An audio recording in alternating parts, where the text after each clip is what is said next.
सरकारी नीतियों में भी ये प्रकट हो रहा है। नई अंग्रेजी में कहते हैं इनोवेटिव, ऐसे उपाय करके अपना देश आगे बढ़ रहा है।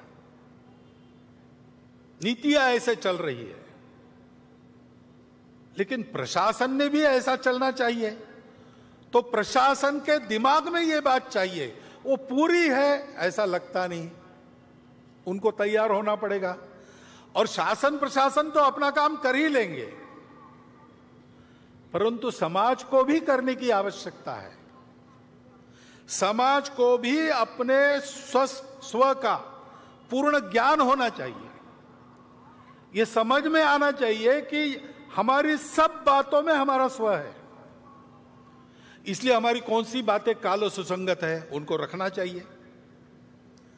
कौन सी ऐसी बातें दुनिया में चल रही जिससे हमको सीखना है, उसको हमको लेना है, परंतु देशानुकूल बनाकर लेना है।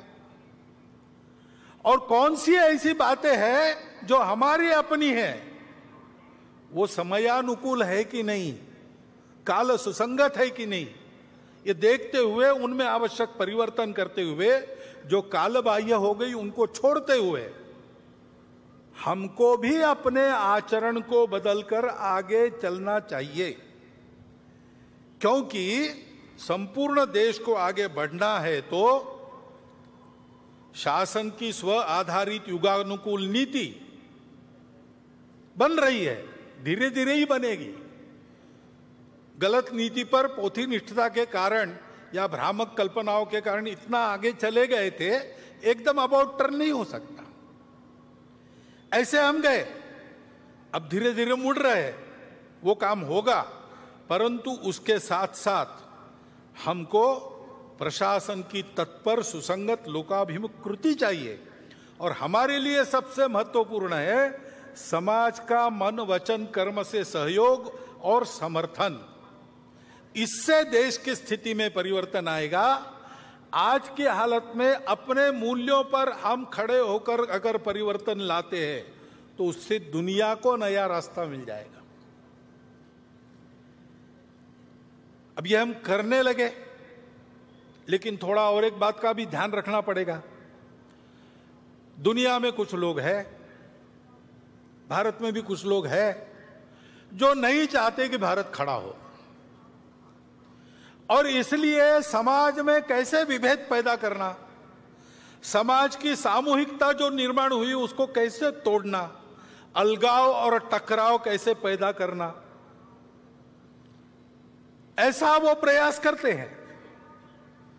अपनी असावधानी के कारण, अपने अविवेक और परस्पर अविश्वास के कारण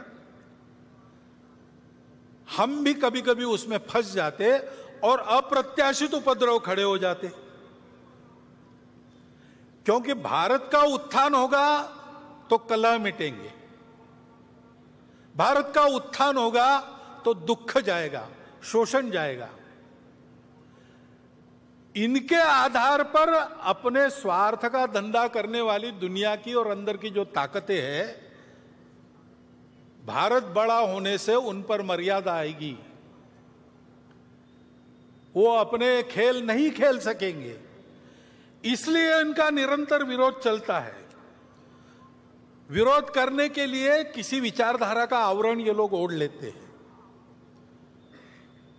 बड़ी चिकनी चुपड़ी बातें करते हैं, कोई बड़ा उद्देश्य, मन लुभावन उद्देश्य ऐसा घोषित करते कि हम इसके लिए काम कर रहे हैं, लेकिन उनका उद्देश्य दूसरा ही रहता है, अपना उल्लू सीधा करने का रहता है।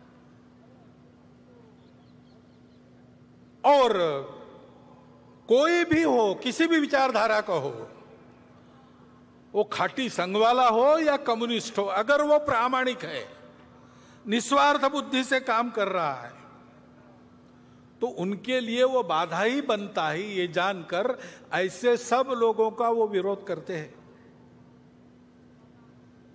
अभी एक नया नाम उनका चलता है दुनिया में, कल्चरल मार्क्सिस्ट या वोक, यानी जगे हुए, वोकिज्म, ऐसे शब्द चलते हैं।